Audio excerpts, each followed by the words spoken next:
This is Mile High. Do I want to tell the story or do I want to show the message? You've got a lot of work to do between Mile High. The time has come where we can know we have a responsibility, an ethical and moral responsibility.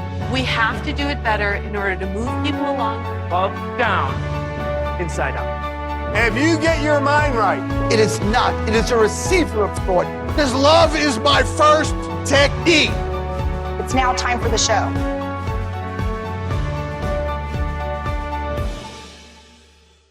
Welcome to the next segment of the Mile High Philosophy Summit.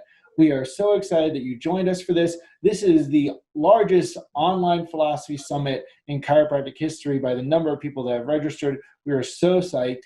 And I am here with one of my good friends, one of my few long-term friends in chiropractic, Dr. Simon Senzon. He has the Tick Institute. We're going to talk about that. And we're going to refine some both philosophical and historical concepts. Dr. Simon, thank you so much for joining us today.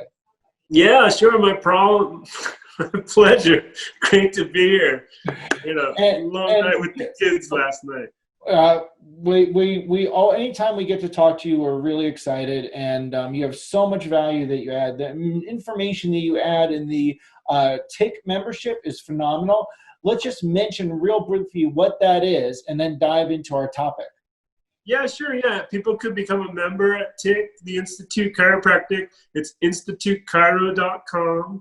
And they just get hundreds of hours of content as part of the membership, discount CE, they get me questions, and we've got forums. It's really an amazing service.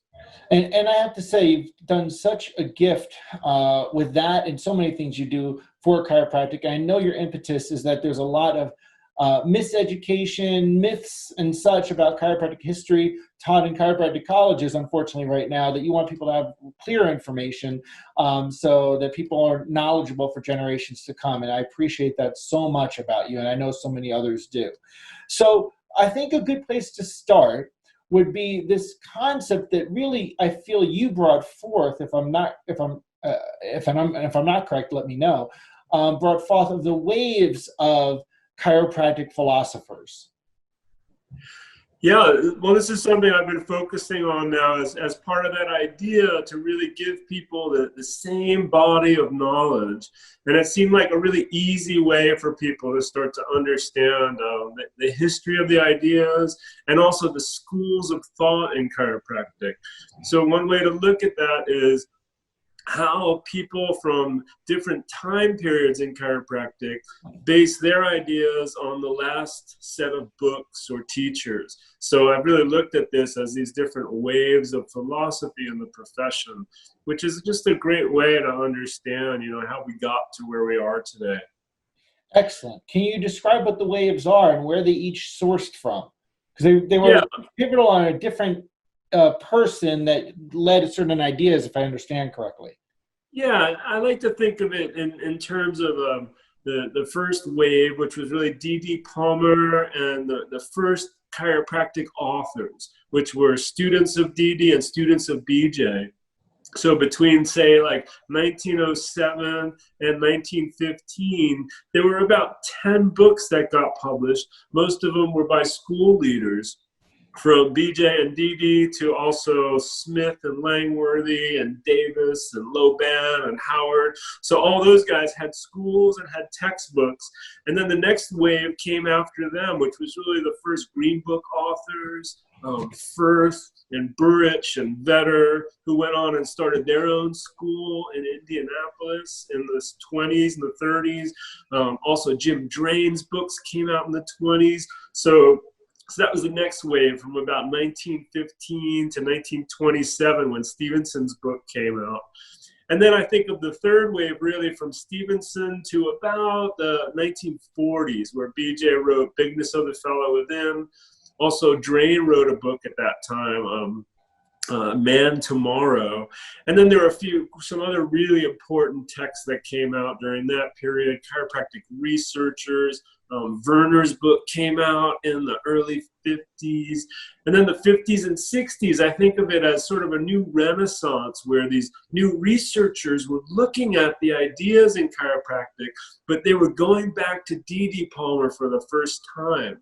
So there was a real impetus within a lot of the different schools to integrate D.D. Palmer's theories with the latest ideas in neurophysiology.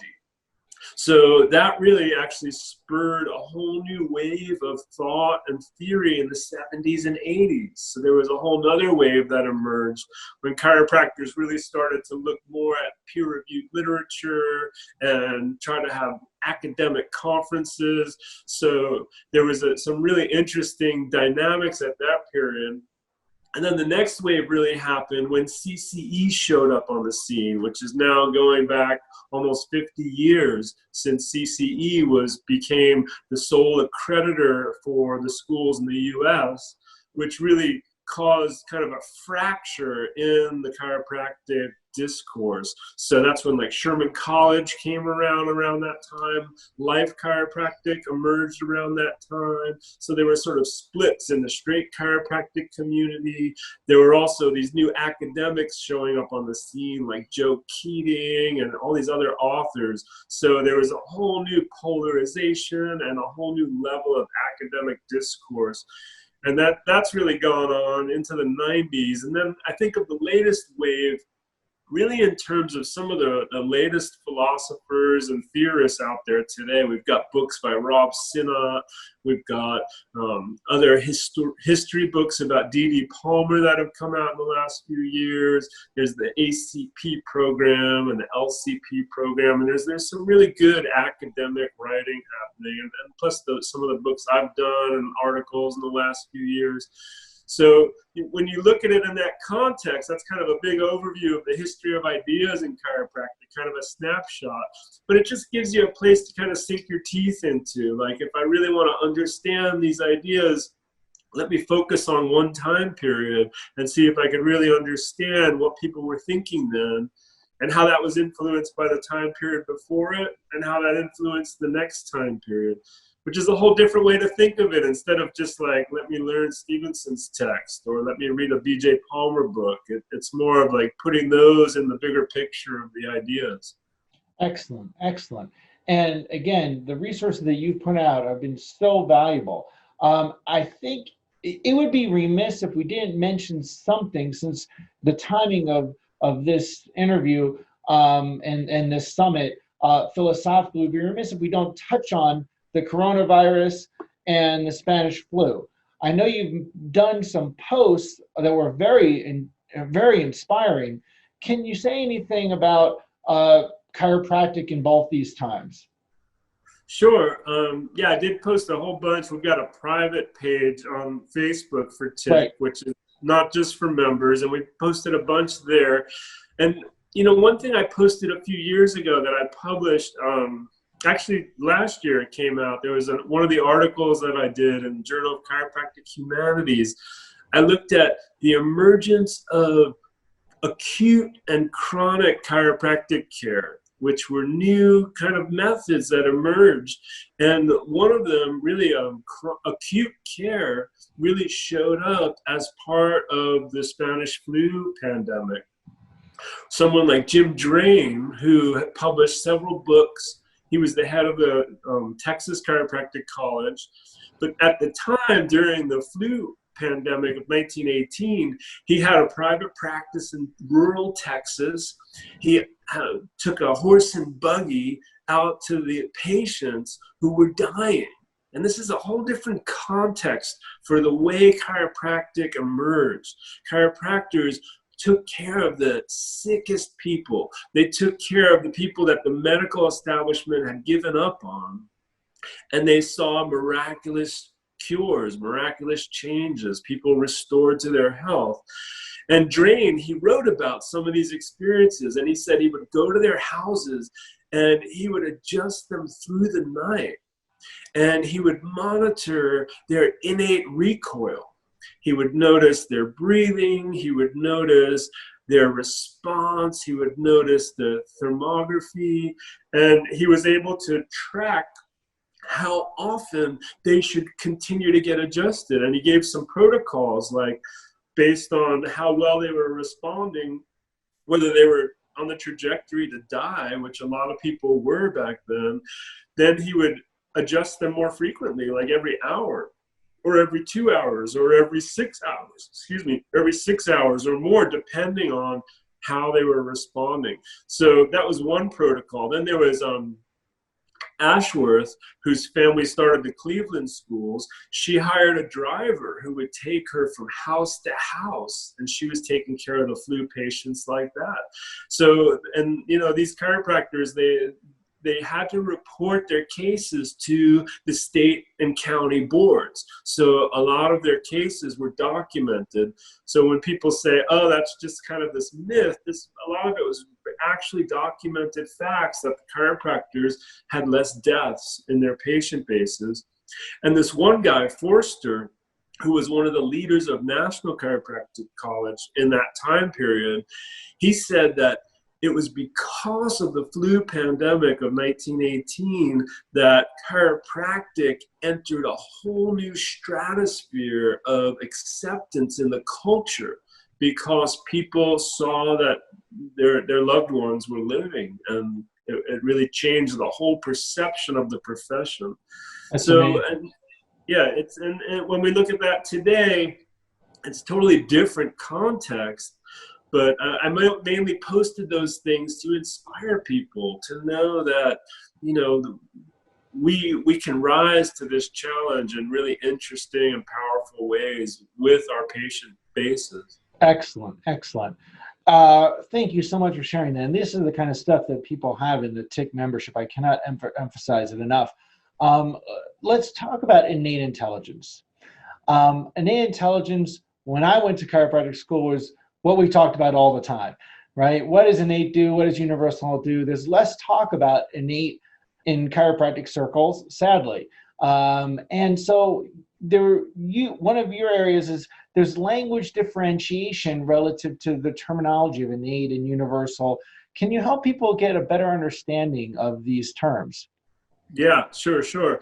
And I really started to understand this because of where we went to school. We went to Sherman, both of us, and Sherman really pioneered a new way to talk about innate, which a lot of people don't realize, which was, let's focus on the body's ability to self-heal and self-organize, which was a different way to define innate intelligence than the way you'll read about it if you read B.J. Palmer, or if you read D.D. Palmer, or if you read Sid Williams even, right? So there was a whole different approach to innate, and that was part of the confusion that I found in the literature.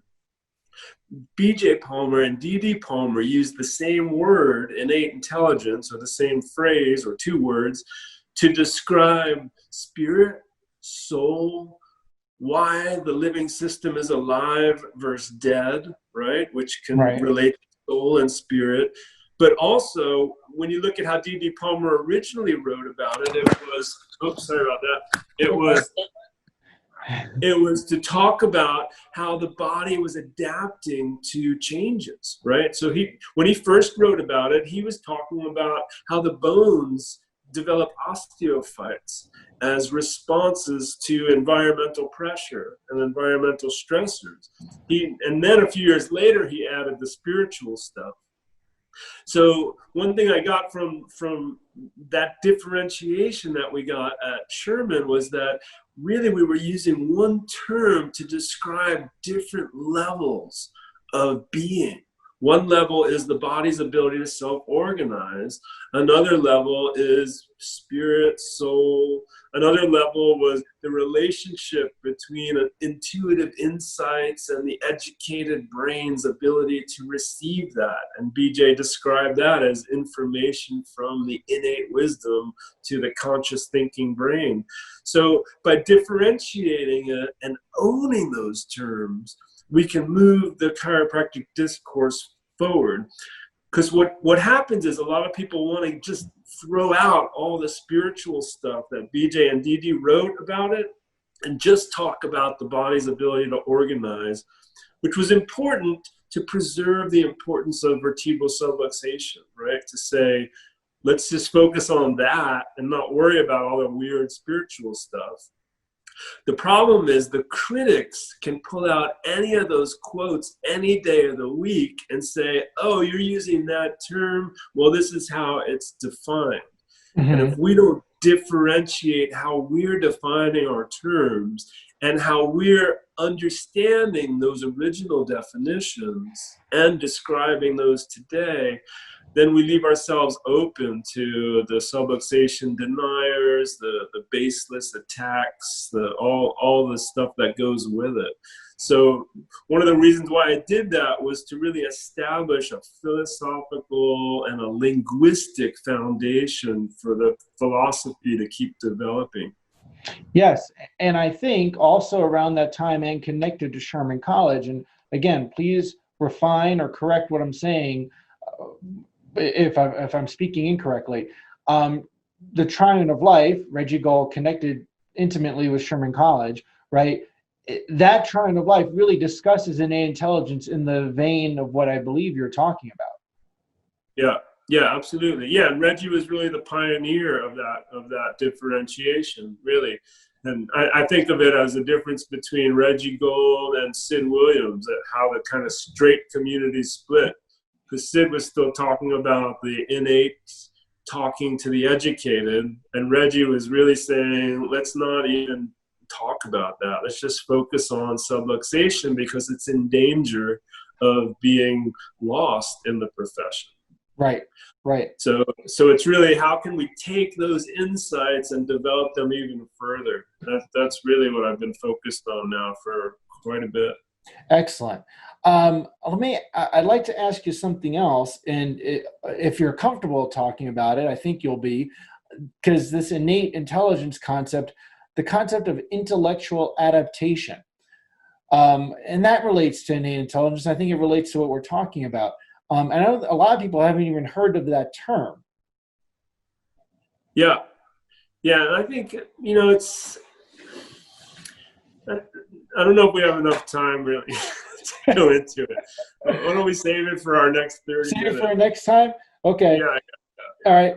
And then saying with this, innate contacting educated.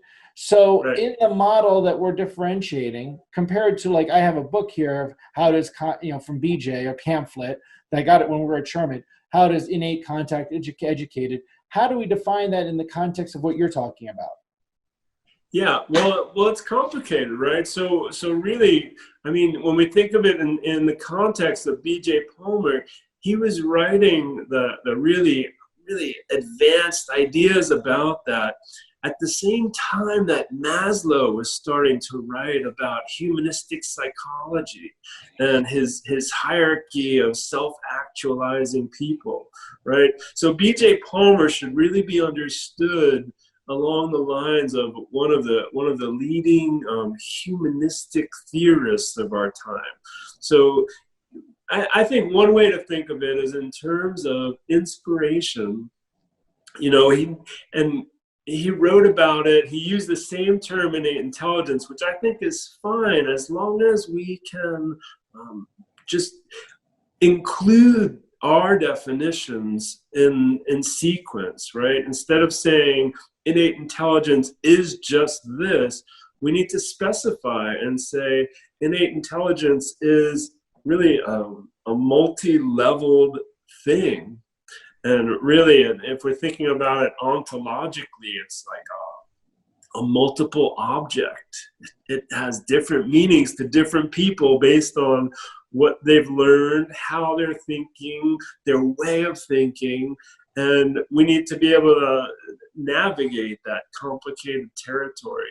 So it becomes a really deep and rich philosophical discussion. Perhaps the forum could help inspire that to go further. And again, we're doing this so that chiropractic students and chiropractors that maybe didn't even think about this because they may not have learned it in chiropractic school or in their education, get their wheels turning.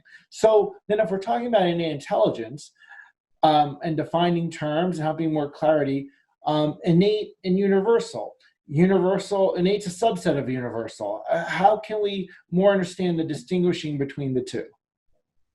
Yeah. Yeah, and that's where it gets even juicier and more complicated, right? Because, you know, we could talk about universal. A lot of times I'll find chiropractors write about universal and they want to make these distinctions that D.D. Palmer didn't make, right?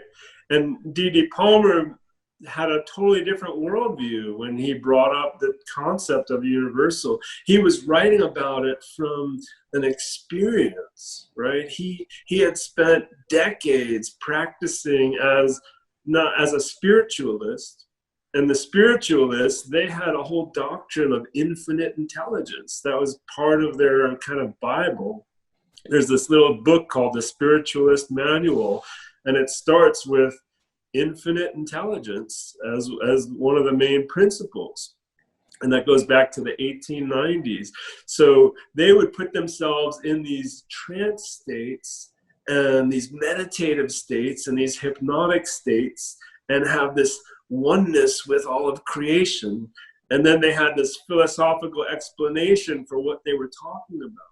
So it wasn't like Stevenson was just deducing this idea by looking around and saying, oh, all the trees are organized, all the grass is organized, that's universal intelligence, right?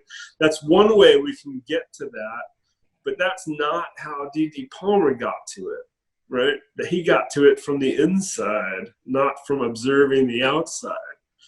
So it's an important distinction, because then when we're talking about innate intelligence as a part of that, we're talking about this very holistic understanding of reality, of who we are, of our whole worldview.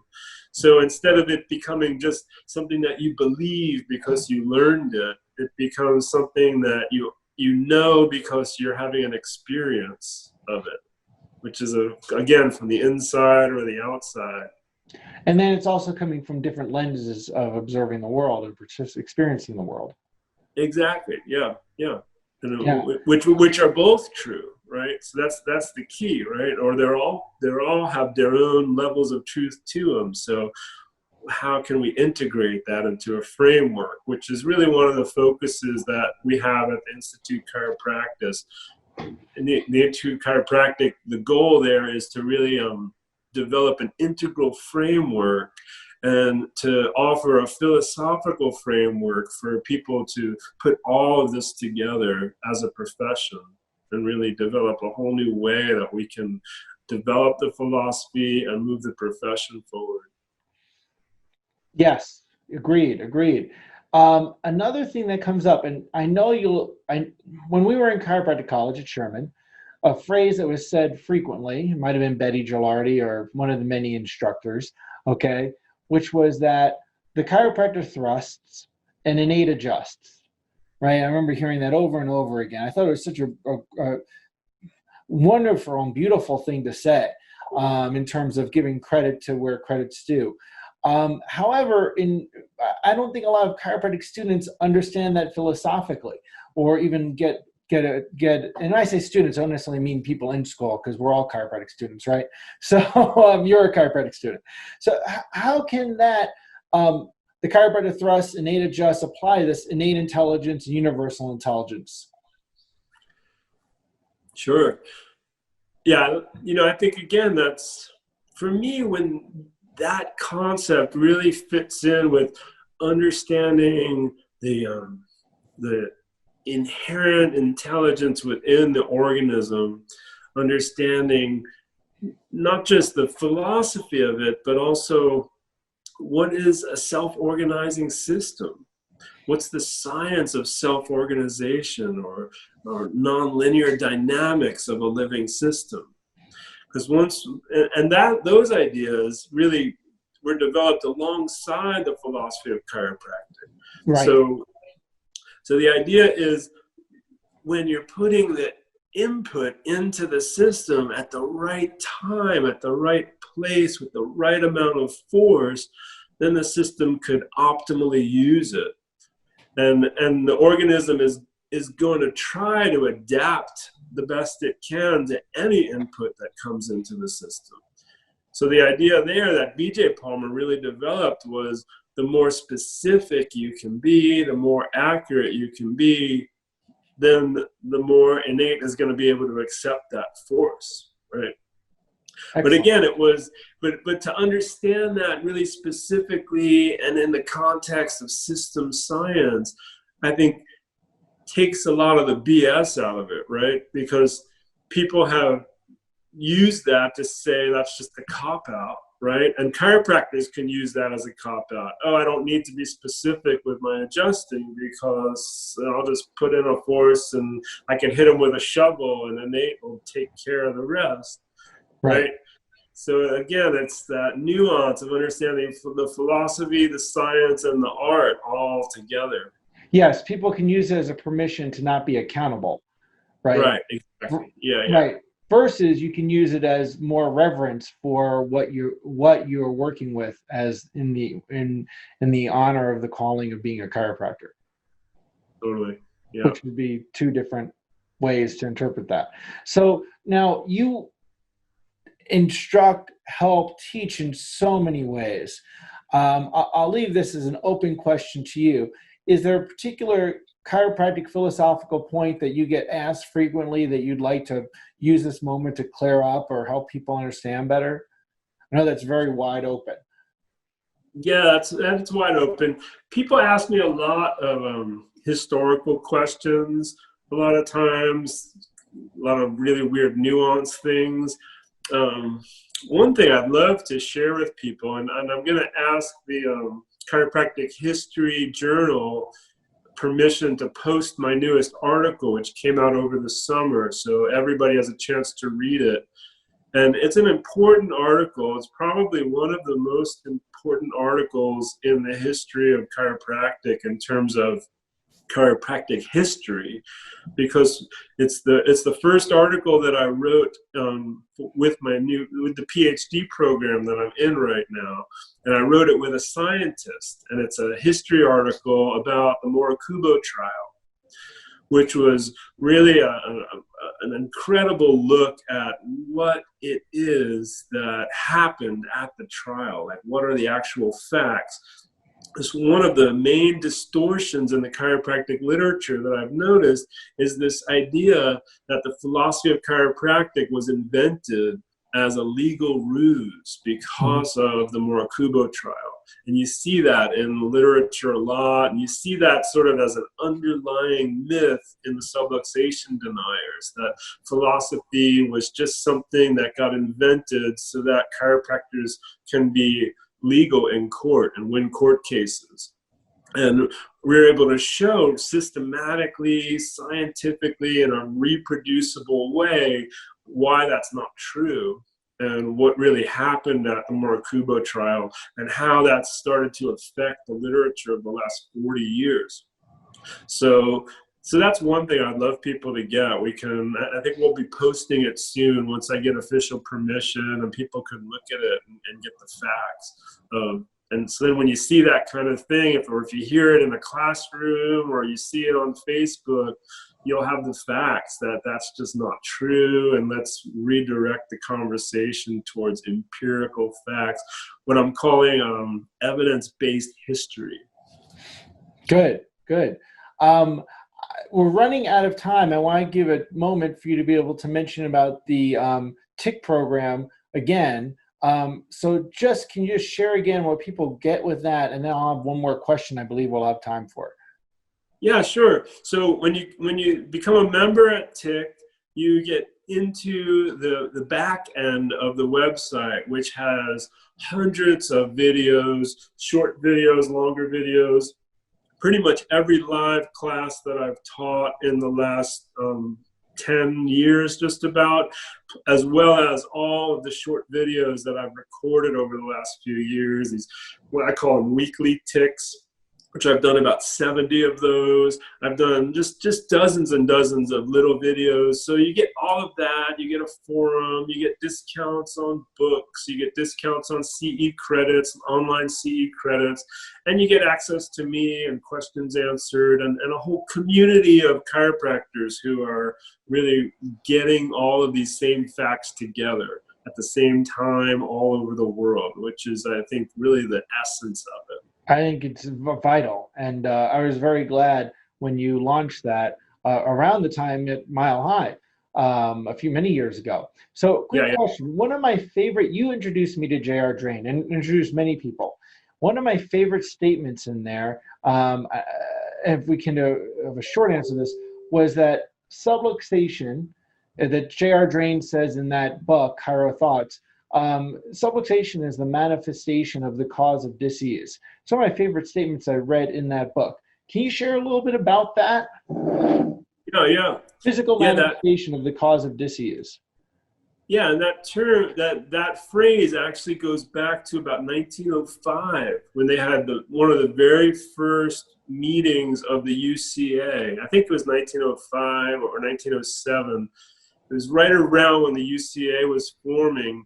The chiropractors wanted to clarify what subluxation was and distinguish it from disease, the disease process. So B.J. Palmer used it, Firth used it, I think, in his green book, and those guys were all from that same first generation. Mm-hmm. Which was just to make that differentiation that this is a representation of the cause, which takes it a step out of, that the medical mindset of we're trying to find the thing to fix, right? Or we're trying to find the symptom. They wanted to, really just distinguish that this is a unique worldview. And that's important, I think, that a lot of people don't get the distinction of how it's a whole different paradigm than the medical paradigm. Yes, and I find that point such a very important point that most people don't realize. I think it impacts their philosophy, science, and art when they then have the realization of that. So, Simon, I just have to say, for all of chiropractic profession, thank you so much for the work that you do, the energy you put in. We are all so grateful. And I have to say again, as you know, I know everybody's going to be going to the next segment. We have several segments of sessions here. Definitely check out the TIC membership. It's very much worth the investment, and it will pay off in dividends in your knowledge and wisdom and your ability to help people. Thank you, Simon. My pleasure.